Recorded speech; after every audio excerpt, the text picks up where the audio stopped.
Harold Jenkins was not the kind of man who liked to make a scene.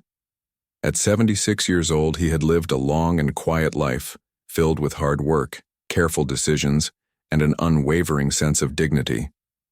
He wasn't rich by any stretch of the imagination, but he had done well for himself over the years. Harold owned a small apartment in Chicago, drove a reliable car that was older than most of his neighbors, and spent his days tending to his garden or reading books about history. Life was simple, predictable, and peaceful, until the day everything changed at Gate B14 of Chicago O'Hare International Airport. It all started on what seemed like a perfectly ordinary morning. Harold woke up early, just as he always did, sipped his coffee while watching the sunrise through his kitchen window, and packed his carry-on bag with care. Today was special. He was flying to Los Angeles to attend his granddaughter Emily's college graduation. Emily was the light of his life, and Harold wouldn't have missed this moment for the world. She had worked so hard to get where she was, and Harold wanted to be there to see her walk across the stage, diploma in hand. The time Harold arrived at the airport, the energy around him was buzzing. Families hurried past with suitcases trailing behind them.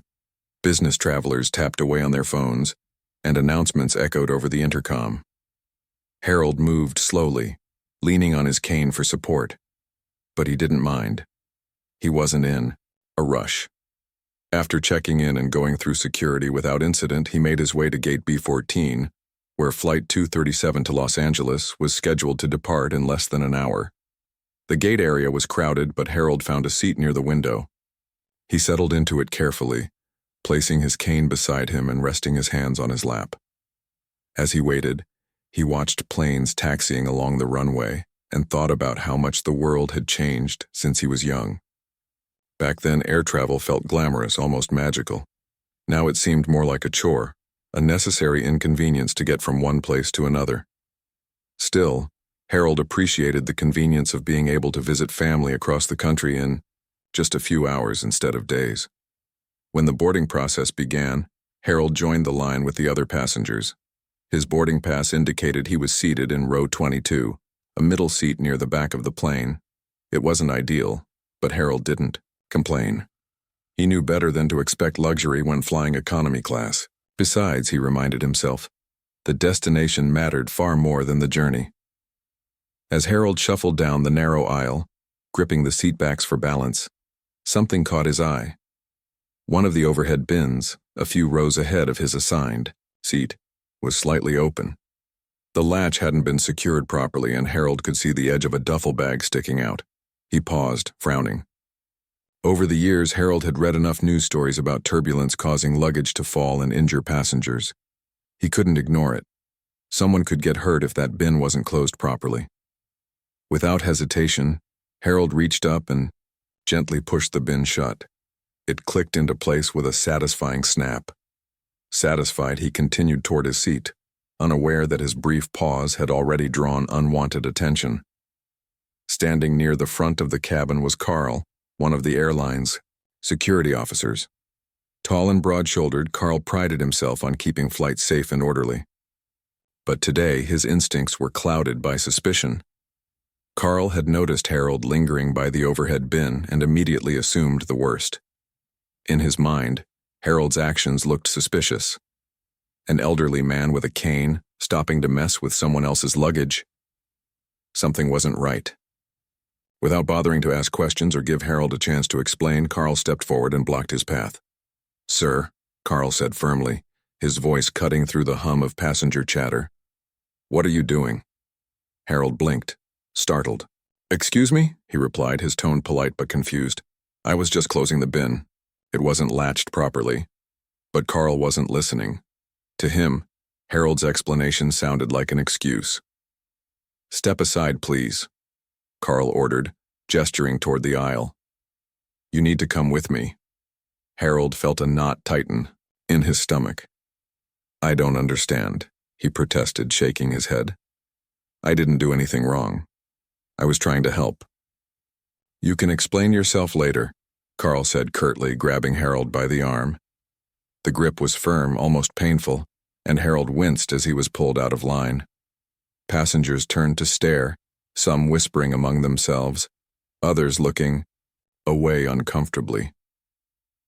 Harold's cheeks burned with embarrassment as he stumbled down the aisle, struggling to keep up with Carl's brisk pace. Once they reached the jet bridge, Carl stopped and released Harold's arm. "Wait here," he instructed before disappearing back onto the plane. Harold stood frozen, his heart pounding in his chest. What had just happened? How could such a small act of kindness turn into this? Minutes passed, and Harold's confusion quickly gave way to anger. He had done nothing wrong, nothing at all. Closing an unsecured overhead bin was hardly a crime. Yet here he was, standing alone in the terminal, humiliated in front of dozens of strangers. His flight to Los Angeles was still boarding, but it was clear that he wouldn't be allowed back on. Eventually, Carl returned with a supervisor in tow. The supervisor introduced herself as Linda and tried to smooth things over. "Mr. Jenkins," she began, her tone apologetic but firm, "we appreciate your concern for safety, but we have strict protocols in place. You shouldn't have touched the bin without notifying a crew member first." Harold stared at her, incredulous. "So you're telling me I'm supposed to leave a potential hazard untouched because of protocols?" he asked, his voice rising slightly. "That doesn't make any sense." Linda shifted uncomfortably. "I understand how you feel, but our priority is ensuring everyone's safety, including yours. Unfortunately, we won't be able to allow you back on this flight." The finality of her words hit Harold like a punch to the gut. He opened his mouth to argue further, but stopped himself. There was no point. These people weren't going to listen, no matter what he said. Instead, he nodded stiffly and turned to leave, clutching his carry-on bag tightly. As Harold walked away from the gate, his mind raced with thoughts of indignation and disbelief. Who did these people think they were, treating him like a criminal? Did they really believe he posed some kind of threat? The injustice of it all gnawed at him, growing stronger with every step he took. When Harold finally reached the main terminal, he sank into a nearby chair and let out a heavy sigh. For a moment, he simply sat there, staring blankly at the floor. Then slowly a spark of determination ignited within him. They might have thrown him off the plane, but they hadn't broken him. Not yet. And if there was one thing Harold Jenkins knew how to do, it was fight back. Little did anyone at Skyline Airlines realize their decision to remove Harold from the flight would soon have consequences far greater than they could ever imagine. Harold Jenkins sat on the hard plastic chair in the bustling terminal, his cane resting against his leg and his carry-on bag tucked beside him. The noise of the airport swirled around him, announcements over the intercom, the hum of conversation, the clatter of luggage wheels, but Harold barely noticed any of it. His mind was elsewhere, replaying the humiliating scene that had unfolded just moments earlier. He could still feel the sting of Carl's grip on his arm, hear the murmurs of passengers as he was escorted off the plane like some kind of troublemaker. For a man who had spent his entire life respecting rules and doing what was right, this felt like a slap in the face. Harold wasn't the type to cause a scene or make demands, but even he knew when he'd been wronged. And this was more than wrong. It was infuriating. As he sat there, his thoughts began to shift from anger to action. Harold wasn't one to dwell on things for long. He preferred to find solutions. And though he might have looked like an ordinary elderly man to most people passing by, Harold Jenkins was anything but ordinary. Years ago, before arthritis slowed him down and gray hair replaced the dark brown, Harold had been a savvy businessman. He had built a career in finance, quietly investing in companies and watching them grow. Over time, he had amassed a small fortune, not through flashy deals or risky gambles, but through careful research and smart decisions. One of those investments had been in Skyline Airlines, the very same airline that had just treated him so poorly. At the time, buying shares in Skyline had seemed like a safe bet. The company was expanding, its stock price was rising, and Harold liked the idea of owning a piece of something reliable. But now, sitting alone in the terminal, Harold realized he had far more power than anyone at Skyline Airlines could have imagined. He reached into his pocket and pulled out his phone. It wasn't a fancy smartphone, just a simple flip phone with large buttons and a basic screen. but it worked perfectly fine for what Harold needed. He scrolled through his contacts until he found the name he was looking for: Richard Dawson. Richard had been one of Harold's protégés years ago, a young man fresh out of college who had come to Harold seeking advice on how to navigate the world of finance. Harold had taken him under his wing, teaching him everything he knew about investing and business strategy.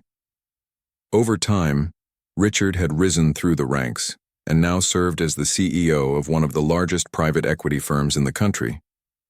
Harold hesitated for a moment before pressing the call button. It wasn't often that he reached out to Richard these days. They kept in touch occasionally, exchanging holiday cards or quick emails. But Harold knew that if anyone could help him right now, it was Richard. The phone rang twice before a familiar voice answered. "Hello?" Richard said, his tone warm and professional. "Richard," Harold began, his voice steady despite the storm of emotions swirling inside him. "It's Harold Jenkins. I hope I'm not catching you at a bad time." "Harold!" Richard exclaimed, sounding genuinely pleased. "Of course not. It's good to hear from you. What can I do for you?" Harold took a deep breath. "Well, Richard, I need your help with something important." He paused, choosing his words carefully. "Do you remember all those shares I own in Skyline Airlines?" There was a brief silence on the other end of the line. "Yes," Richard replied slowly. "I remember. You've held on to them for years. Why do you ask?" Harold leaned forward slightly, his grip tightening on the phone. "Because they're about to become very important," he said, his voice firm. "Skyline just threw me off one of their flights, for no reason at all. They accused me of being suspicious because I closed an overhead bin that wasn't latched properly. Can you believe that?" Richard let out a low whistle. "That's unbelievable. Are you serious?" "Dead serious," Harold replied, his tone sharp. "They embarrassed me in front of everyone, treated me like I was some kind of criminal. And you know what? I'm not going to let them get away with it." "What do you have in mind?" Richard asked, his curiosity piqued. "I want to hit them where it hurts," Harold said. "Their reputation and their wallet. I need your help figuring out the best way to do that." Another pause. Then Richard spoke again, his voice thoughtful. "You're talking about using your shares to put pressure on them, aren't you?" "That's exactly what I'm talking about," Harold confirmed. "I don't want to destroy the company. I'm not vindictive, but I want them to understand that they can't treat people this way. Not me, not anyone else. If they think they can push people around without consequences, they're dead wrong." Richard chuckled softly.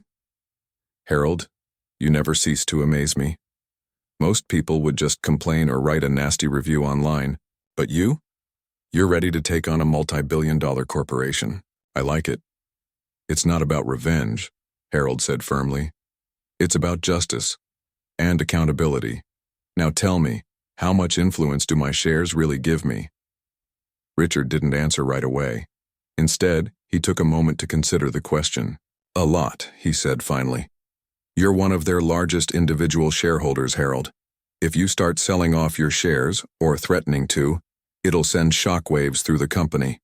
Their stock price will plummet, investors will panic, and the board will have no choice but to listen to you." Harold nodded even though Richard couldn't see him. "Good," he said. "That's exactly what I was hoping to hear. Here's what I want you to do. Draft a letter to Skyline's board of directors. Let them know that I'm calling an emergency meeting, and that unless they address this situation, I'm prepared to pull $4 billion worth of shares from the company."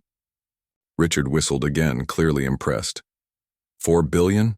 That's a bold move, Harold." "It's a necessary one," Harold replied. "This isn't just about me anymore. It's about sending a message. Companies like Skyline need to know that they can't mistreat their customers and expect to get away with it." "You're absolutely right," Richard agreed. "Leave it to me. I'll draft the letter and make sure it gets delivered to the right people. In the meantime, is there anything else you need?" Harold thought for a moment. "Just one thing," he said. "Keep this between us for now. I don't want anyone knowing what I'm planning, not yet anyway. Let's keep them guessing." "You got it," Richard said. "Consider it done." The two men ended the call shortly after, but Harold's mind was already racing ahead. For the first time since the incident on the plane, he felt a sense of purpose, a plan forming in his head. He might be an elderly man with a cane and a carry-on bag, but he was also a force to be reckoned with. Skyline Airlines had underestimated him, and they were about to learn just how big a mistake that had been. As Harold stood up and made his way toward the exit, he allowed himself a small smile. The road ahead wouldn't be easy, and there would undoubtedly be challenges along the way. But Harold Jenkins wasn't afraid of hard work, or of standing up for what was right. Whatever happened next, he was ready. The next few days passed in a blur for Harold Jenkins. After leaving the airport, he had gone straight home to his apartment, where he spent hours poring over documents and financial reports related to Skyline Airlines. He wanted to make sure he understood every detail of the company's operations before making his move. Harold wasn't the kind of man who acted impulsively. He believed in preparation, precision, and patience. By the time Richard Dawson sent over the draft of the letter to Skyline's board of directors, Harold was more than ready. The letter was sharp and direct, leaving no room for misinterpretation. It outlined Harold's grievances, the humiliating treatment he had endured at the hands of their staff, the lack of accountability, and the broader issues of poor customer service that had plagued the airline for years. It also made one thing crystal clear. Unless immediate action was taken, Harold intended to sell off $4 billion worth of shares, effectively crippling the company's financial stability. The tone was firm but fair, demanding change without resorting to threats of destruction. When Harold read it, he nodded in approval. This was exactly what he wanted. Within 24 hours of sending the letter, the story began to spread like wildfire. News outlets picked up on the dramatic turn of events, publishing headlines like "Elderly Shareholder Takes on Airline Giant" and $4 billion Stakeholder Calls Emergency Meeting.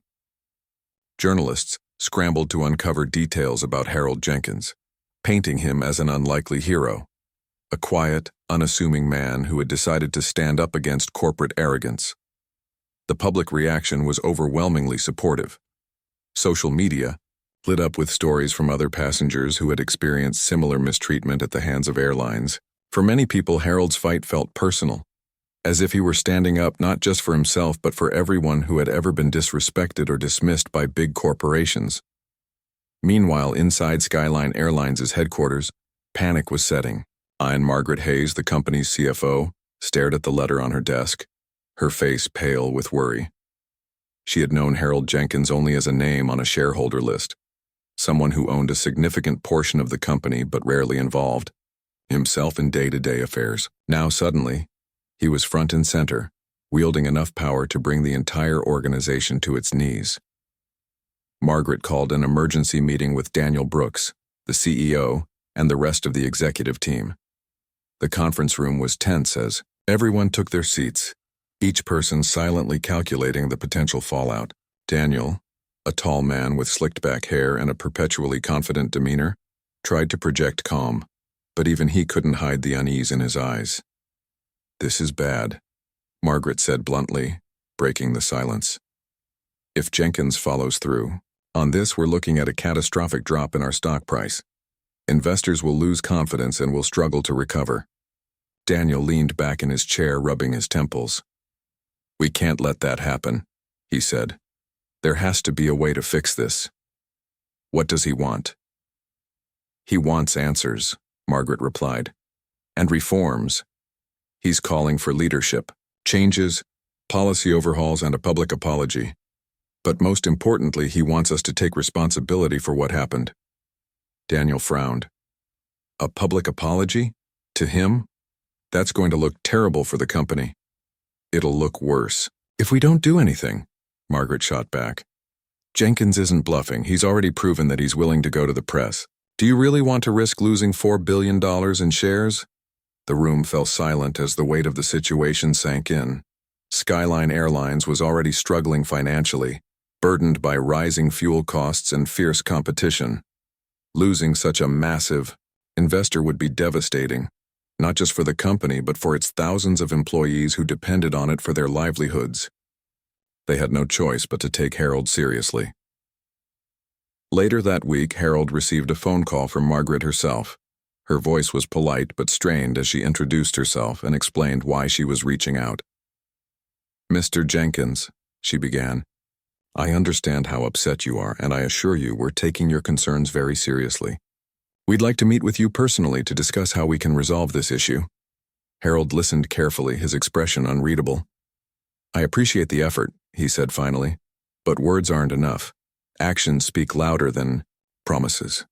If you're serious about resolving this, I expect to see real change, not just empty gestures." Margaret hesitated. "Of course," she said quickly. "That's why we're proposing a series of reforms, including improved training for our staff, stricter oversight of security protocols, and a commitment to better customer service. We're also prepared to issue a formal apology." Harold didn't respond right away. Instead, he let the silence hang between them, forcing Margaret to wait anxiously for his reply. Finally, he spoke. "I'll agree to meet with you," he said. "But understand this. I won't settle for half measures. If I don't see meaningful progress, I won't hesitate to follow through on my plans." Margaret exhaled sharply, relief evident in her voice. "Thank you, Mr. Jenkins. We'll do everything we can to make this right." When the call ended, Harold sat back in his chair, feeling a mix of satisfaction and determination. He knew that the battle was far from over, but he also knew that he had the upper hand. Skyline Airlines was desperate to avoid disaster, and they were finally starting to listen. Still, Harold wasn't naive enough to trust them completely. He had seen firsthand how companies could promise one thing and deliver another. If they thought they could placate him with vague assurances, they were sorely mistaken. A few days later, Harold arrived at Skyline Airlines headquarters for the emergency board meeting. The building was sleek and modern, with glass walls and polished floors that reflected the afternoon sunlight. As Harold walked through the lobby, leaning lightly on his cane, he couldn't help but notice the curious glances from employees who recognized him. Word of his standoff with the company had clearly spread throughout the organization. When Harold entered the conference room, all eyes turned to him. The executives seated around the table looked uneasy, shifting in their chairs as he took his place. Despite his age and frail appearance, Harold carried himself with an air of authority that commanded respect. He didn't say a word as he settled into his seat, allowing the tension to build. Finally, Daniel Brooks cleared his throat and addressed the group. "Mr. Jenkins, thank you for coming today. We understand the gravity of the situation and are committed to addressing your concerns. Our goal is to find a solution that works for everyone." Harold nodded slowly, his gaze steady. "Let's cut to the chase," he said, his voice calm but firm. "Your company has a problem, one that goes beyond what happened to me on that plane. Your customers are unhappy, your employees are undertrained, and your leadership is out of touch. You can't fix these issues overnight, but you can start by being honest about them." He paused, letting his words sink in before continuing. "Here's what I propose. First, I want to see concrete steps toward improving customer service, including mandatory sensitivity training for all staff. Second, I expect a full review of your security policies to ensure incidents like mine don't happen again. Third, I demand a public apology, not just to me, but to every passenger who has been mistreated by your company. And finally, I want Daniel Brooks to step down as CEO." The room erupted into murmurs of shock. Daniel's face flushed red, and Margaret gasped audibly. No one had expected Harold to come out swinging so hard. But Harold wasn't finished yet. "I'm not asking for anything unreasonable," he continued. "You've had plenty of chances to get things right, and you failed. It's time for new leadership, someone who understands the importance of treating people with dignity and respect." For several long moments, no one spoke. The executives exchanged uneasy glances, clearly unsure of how to respond. Finally, Margaret broke the silence. "Mr. Jenkins, we hear you, and we agree that changes need to be made. However, replacing our CEO is a significant decision that requires careful consideration." Harold raised an eyebrow. "Consider this," he said coolly. "If you refuse to act, I'll sell my shares tomorrow. And when I do, your stock price will collapse. Is that a risk you're willing to take?" Once again, the room fell silent. The message was clear. Harold Jenkins meant business. Whether they liked it or not, Skyline Airlines was going to change, and Harold was going to make sure of it. The emergency board meeting at Skyline Airlines ended with a tense agreement, or at least the appearance of one. While Harold Jenkins had laid out his demands clearly and forcefully, the executives were still reeling from the weight of his ultimatum.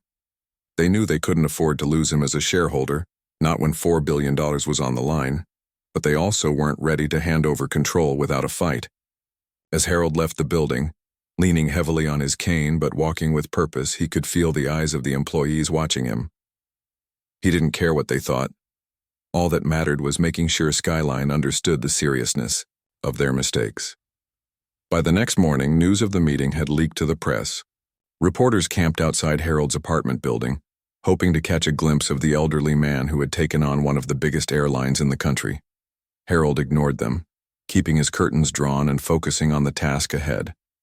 He wasn't interested in fame or attention, he just wanted justice.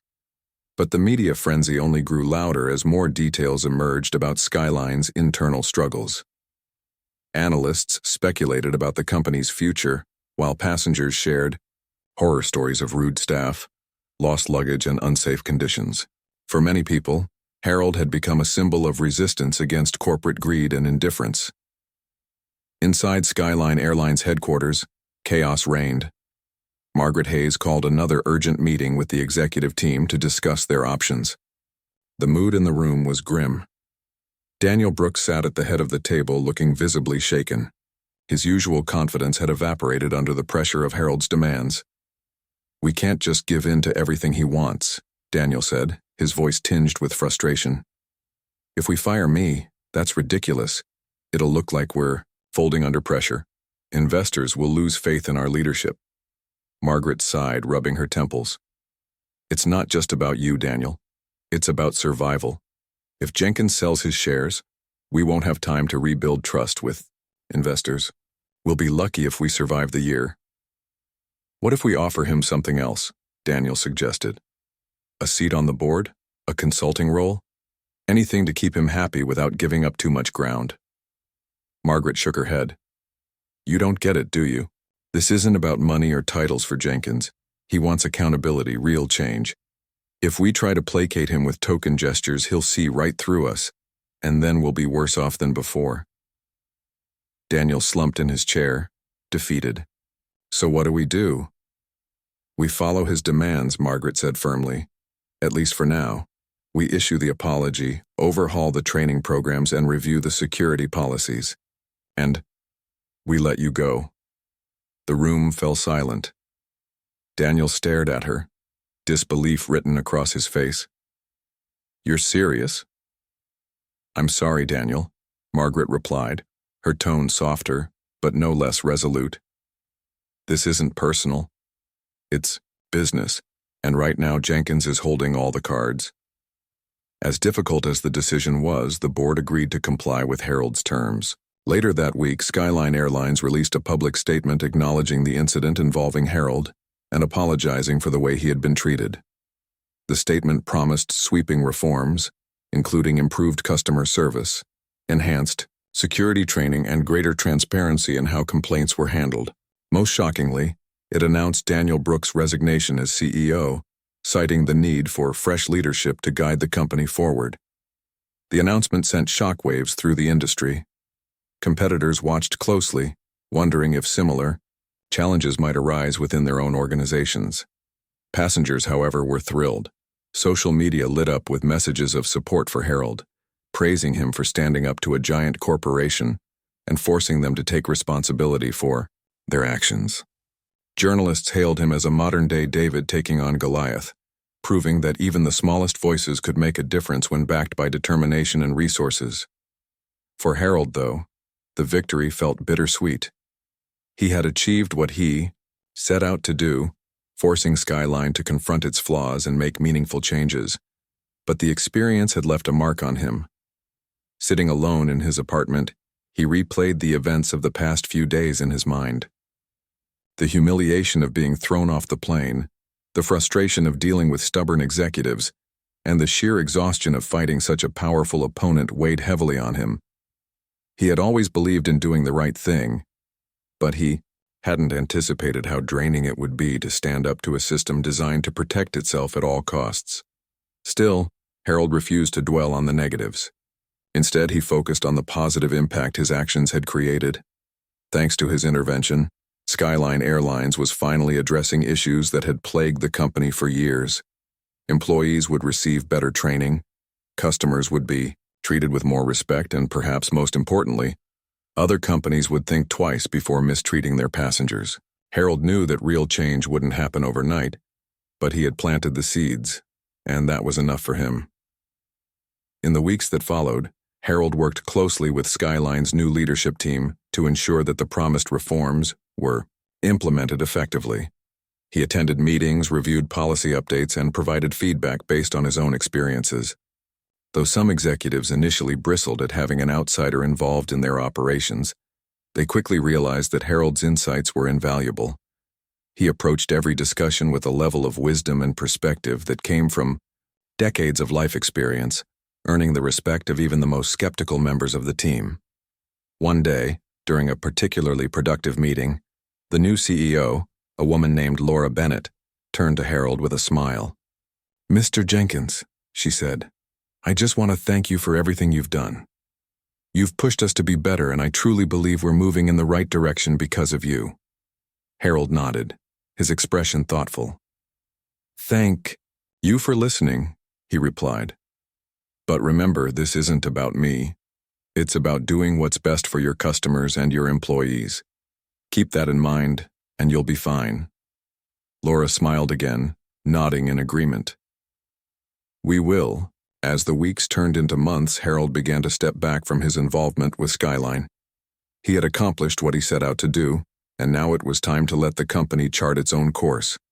Still, he stayed informed, keeping tabs on their progress and occasionally offering advice when asked. To his relief, Skyline seemed genuinely committed to turning things around. Customer satisfaction ratings started to improve, employee morale rose, and the company's stock price stabilized. Slowly but surely, Skyline Airlines was rebuilding its reputation. Meanwhile, Harold returned to his quiet life in Chicago. He tended to his garden, read his books, and spent time with his granddaughter Emily, who had graduated at the top of her class despite the earlier disruption. Life was simple again, just the way he liked it. But Harold carried the lessons of his battle with Skyline with him wherever he went.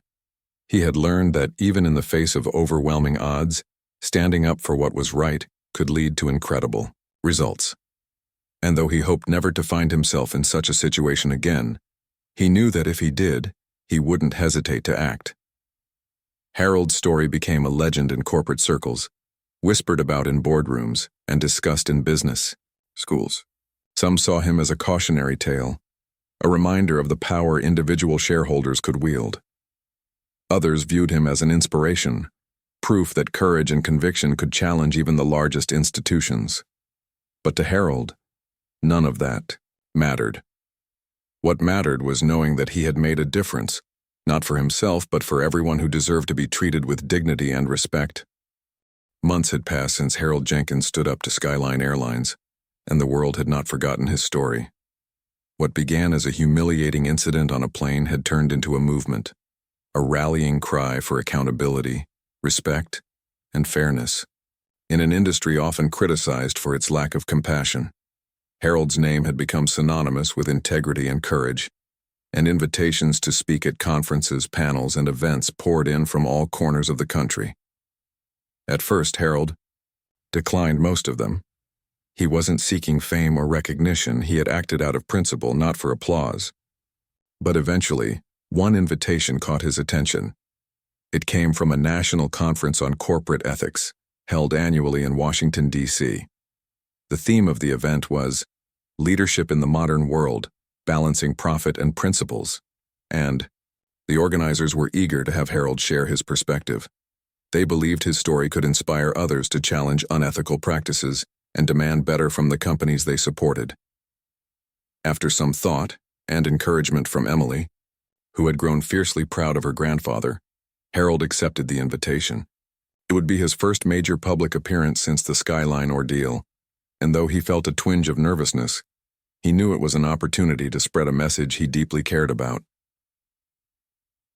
The day of the conference arrived, and Harold traveled to D.C. with Emily by his side. She helped him navigate the bustling city streets and find his way to the grand hotel where the event was being held. As they entered the ballroom, Harold was struck by the size of the crowd. Hundreds of people filled the space. Executives, journalists, academics, and activists, all gathered to discuss the challenges facing modern businesses. When Harold took his seat on stage, the room erupted into applause. For a moment he simply sat there leaning on his cane, taking in the sight of so many faces looking up at him. Then, with a deep breath, he began to speak. "Good afternoon," Harold said, his voice steady and clear, despite the nerves fluttering in his chest. "I never expected to be standing here today. In fact, I never expected any of this." He paused, gesturing vaguely toward the audience. "A few months ago, I was just an ordinary man trying to visit my granddaughter for her graduation. But life has a funny way of surprising us, doesn't it?" The crowd chuckled softly, and Harold allowed himself a small smile before continuing. "What happened to me on that plane wasn't unique. Many of you have probably experienced something similar, being treated poorly by a company, feeling powerless to do anything about it. Maybe you shrugged it off, thinking, 'What can I do? They're too big, too powerful.' And honestly, that's what I almost did. I could have gone home, written a complaint letter, and moved on with my life. But something inside me said no. Something told me that I deserved better. And so did everyone else." Harold paused again, letting his words sink in. He scanned the room, meeting the eyes of people nodding in agreement. "I didn't set out to take down Skyline Airlines," he continued. "That wasn't my goal. My goal was simple: justice, accountability, respect. I wanted them to admit they had made a mistake and promise to do better. But what I learned along the way is that change doesn't come easily, not when it involves challenging systems designed to protect themselves. Big corporations don't like being questioned. They don't like being told they're wrong. But sometimes someone has to stand up and say, 'Enough.'" The audience erupted into applause, but Harold raised a hand to quiet them. "Now let me be clear," he said, his tone firm. "This isn't about revenge or punishment, it's about responsibility. Companies have a duty to treat their customers and employees with dignity. If they fail to do that, then it's our job as consumers, as investors, as human beings to hold them accountable. That's what I tried to do. And while it wasn't easy, I believe it was worth it." As Harold spoke, he reflected on the journey he had been through, the anger, the frustration, the moments of doubt. He talked about the importance of preparation, of knowing your rights and understanding the power you hold, whether as a shareholder, a customer, or simply a person demanding respect. He encouraged the audience to speak up when they saw injustice, to use their voices and resources to push for change. "You might think you're too small to make a difference," he said. "But trust me, you're not. Every action matters. Every voice counts." By the time Harold finished speaking, the room was on its feet, cheering and clapping. People lined up to shake his hand, thanking him for sharing his story and inspiring them to take action in their own lives. Journalists rushed to interview him, asking questions about everything from his decision to confront Skyline to his thoughts on the future of corporate accountability. Harold answered patiently, maintaining the same calm demeanor that had carried him through the toughest moments of his battle. When the conference ended, Harold returned to Chicago with a renewed sense of purpose. The experience had reminded him of the impact one person could have, not just on a single company but on society as a whole. Inspired by the conversations he'd had during the event, Harold decided to channel his energy into creating something lasting. He used part of his fortune to establish the Jenkins Foundation, an organization dedicated to advocating for elderly rights and improving the travel experience for vulnerable passengers. The foundation offered grants to nonprofits working on behalf of seniors, funded research into safer and more accessible transportation options, and partnered with airlines to develop better training programs for staff. Word of the foundation spread quickly, drawing support from individuals and organizations across the country. Donations poured in, allowing the foundation to expand its reach and tackle even bigger projects. Harold remained actively involved, attending meetings, reviewing proposals, and ensuring that every dollar was used wisely. Though he preferred to stay out of the spotlight, he occasionally gave interviews or wrote op-eds to raise awareness about the issues close to his heart. Each time he spoke, he emphasized the importance of kindness, empathy, and respect, values he believed should guide every interaction, whether personal or professional. Back in his daily life, Harold found joy in the little things. He spent hours tending to his garden, marveling at how quickly the flowers bloomed under his care. He read books recommended by Emily, who had developed a habit of leaving surprise titles on his doorstep. And whenever he boarded a plane, which wasn't often but occasionally necessary, he carried himself with quiet pride, knowing that his actions had sparked meaningful change. Flight attendants greeted him warmly, recognizing his name from news stories, and pilots sometimes invited him to visit the cockpit after landing. Harold appreciated the gestures but never let them go to his head. To him, he was still just an ordinary man doing his best to leave the world a little better than he found it. One evening, as Harold sat in his favorite armchair with a cup of tea, he reflected on everything that had happened. The humiliation of being thrown off the plane, the frustration of dealing with stubborn executives, the thrill of seeing real change take root. It all felt like pieces of a puzzle coming together. Harold had always believed in the power of perseverance, but he had never imagined how far it could take him. Now, looking back, he realized that his fight with Skyline Airlines had taught him something invaluable. That standing up for what's right wasn't just about winning or losing. It was about making a difference, no matter how small. Harold smiled to himself, setting the teacup aside and picking up a book. Life was good. Not perfect, but good. And for Harold Jenkins, that was enough. Years passed, and Harold Jenkins' story became more than just a memory. It became a legacy. The changes he had sparked at Skyline Airlines continued to ripple outward, influencing not only the company, but also the entire airline industry. Other airlines began adopting similar reforms, recognizing that treating passengers with respect wasn't just good ethics, it was good business.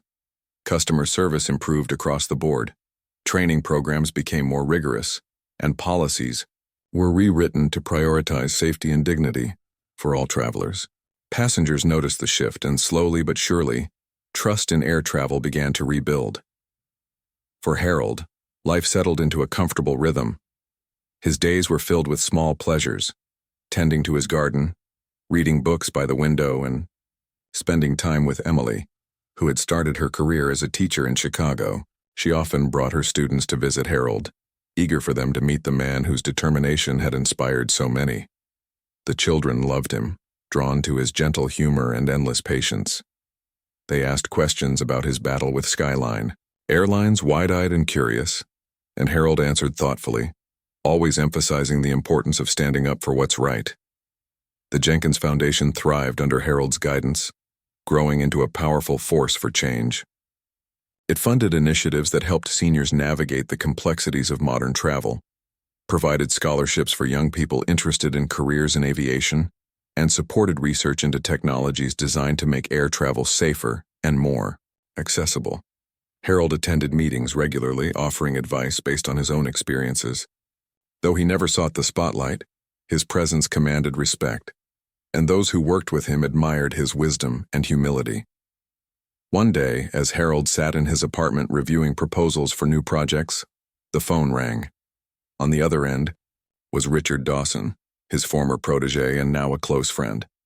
"Harold," Richard said, his tone warm and familiar.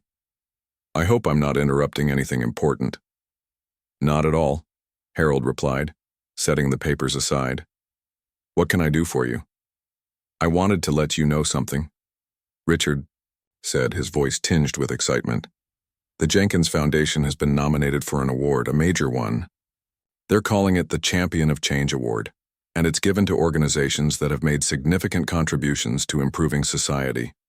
You'll be honored at a ceremony next month." Harold blinked in surprise. An award? For the foundation? Yes, Richard confirmed. And honestly, it couldn't have gone to a more deserving group or person. This is your work, Harold. Your vision. Harold felt a swell of pride, though he quickly tempered it with modesty. It's not just me, he said firmly. The foundation is run by a team of talented people, and none of this would have happened without their hard work. That may be true, Richard countered, but it started with you. Don't forget that. When the night of the awards ceremony arrived, Harold dressed carefully, choosing a suit that Emily had picked out for him. He wasn't accustomed to formal events, but he understood the significance of the occasion. The ceremony was held in a grand hall, filled with glittering chandeliers and elegant decorations. As Harold walked in, leaning lightly on his cane, he was greeted by applause from the attendees. People approached him throughout the evening, thanking him for his efforts and sharing stories of how the foundation had touched their lives. When it was time for the awards presentation, Harold took the stage to accept the honor. The room fell silent as he stood behind the podium, his expression calm but thoughtful.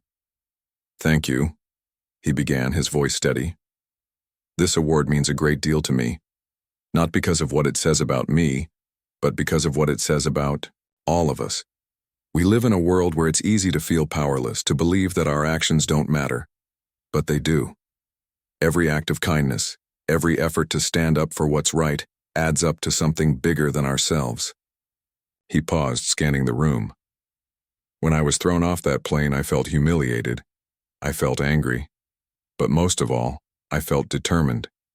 Determined to prove that no matter how big or powerful an institution might seem, it can't ignore the needs of the people it serves. That lesson has stayed with me ever since. And if my story has inspired even one person to speak up when they see injustice, then I consider it a success. The audience erupted into applause, rising to their feet in admiration. Harold smiled faintly, bowing his head before stepping away from the microphone. As he returned to his seat, Emily leaned over and hugged him tightly. "You did it, Grandpa," she whispered. "You really did it." In the months that followed, Harold continued to focus on the foundation and the causes he cared about. But he also allowed himself moments of reflection, thinking about the journey that had brought him here. He had started as an ordinary man living an ordinary life, yet somehow he had managed to leave an extraordinary mark on the world. It wasn't fame or wealth that gave him satisfaction. It was knowing that he had made a difference, however small. One crisp autumn morning, Harold decided to visit the airport. It wasn't for any particular reason. He simply felt drawn to the place where his story had begun. With Emily by his side, he wandered through the terminal, watching as families hurried past, business travelers tapped on their phones, and announcements echoed overhead. Everything seemed different now, brighter, kinder, more welcoming. As they approached Gate B14, the same gate where Harold had boarded Flight 237 years earlier, Emily turned to him with a smile. "Do you think they remember you?" she teased. Harold chuckled softly. "Probably not," he said. "And that's okay. What matters is that things are better now, for everyone." They lingered for a while longer before heading home, the memories of the past mingling with the promise of the future. Harold knew that challenges still existed, both within the airline industry and beyond. But he also knew that change was possible, if people were willing to fight for it. Back at his apartment, Harold settled into his favorite chair, gazing out the window as the sun dipped below the horizon. Life hadn't turned out exactly as he had planned, but he couldn't complain. He had faced adversity, stood up for his beliefs, and inspired others to do the same. And as he closed his eyes, feeling the warmth of the fading sunlight on his face, Harold Jenkins felt at peace.